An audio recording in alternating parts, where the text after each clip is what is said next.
The next thing the bile does as it moves through the intestines is to balance the immune system.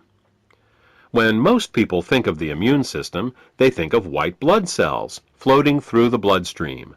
But over 1/2 of the immune system is actually located in the intestines. The job of the immune system in the intestines is much more difficult than that in the bloodstream. Infections only rarely make it into the blood, but every day our intestines are exposed to millions of parasites, bacteria, and fungi. Because the intestinal immune system is continually at war with these microbes, it is much easier for it to become overly aggressive and start to attack our own tissue. What bile does is to regulate the intestinal immune system, helping to prevent it from becoming overly aggressive and causing autoimmune disorders. If you're suffering from a gut-related autoimmune disorder, it may be because of a blockage of bile flow. The last thing that bile does in the intestines is to kill parasites and candida. Tests show that even the healthiest person still has some degree of parasitic and fungal infection. While there are many antiparasitic and antifungal remedies available in the marketplace, most of them are mildly toxic and therefore unsuitable for daily use. If, however, your bile flow is healthy, then you have a built-in defense against parasites and candida. Well, that about covers what bile does to maintain the health of the intestines, and what happens when bile can't get into the intestines in proper amounts due to the presence of biliary sludge and gallstones. Now, let's turn our attention to what happens when biliary sludge and gallstones cause toxins to back up into the bloodstream. Just as the kidneys remove water-soluble toxins from our bodies, the liver removes fat-soluble toxins from our bodies by putting them into the bile.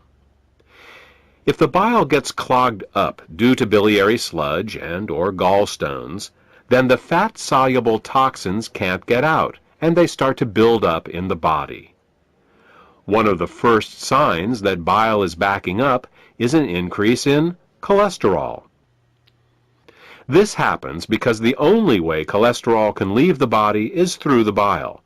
Impaired bile excretion causes cholesterol levels to rise. It's that simple. In addition to the levels of cholesterol rising, bilirubin levels can also begin to rise. If they get to be bad enough, you can see the whites of a person's eyes, and sometimes their skin, take on a yellow tint. The technical term for this is jaundice. While an increase in cholesterol and bilirubin levels in the body is easy to recognize, the accumulation of other toxins is not.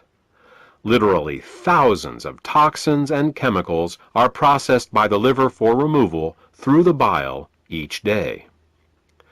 When gallstones and biliary sludge prevent these toxins from leaving the body, they begin to accumulate in the bloodstream and the tissues, causing all sorts of problems.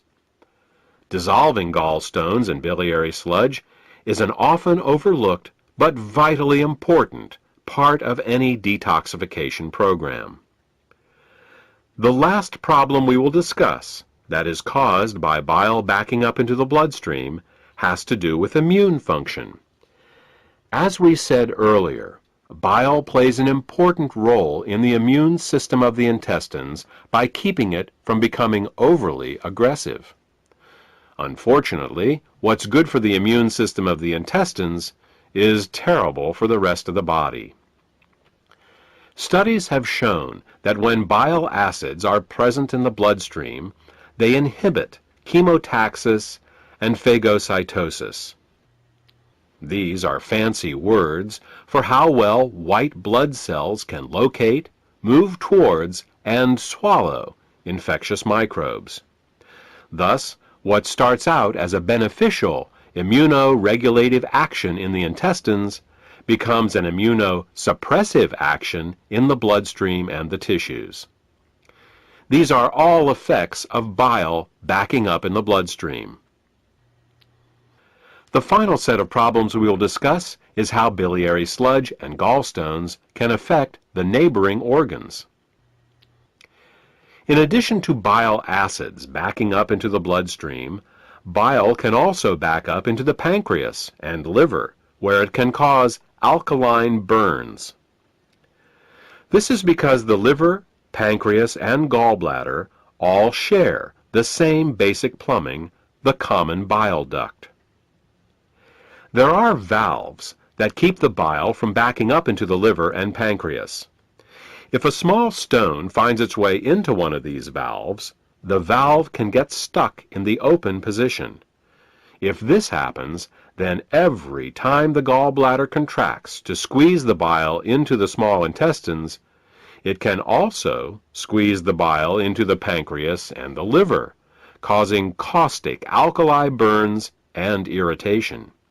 You see, very alkaline substances can burn us just as easily as very acidic ones. And with a pH of 9.5, bile is very alkaline. Mild alkali burns for a short time in these organs may only result in local irritation, but over a long period of time, these alkali burns can cause diabetes, hepatitis, and cancer.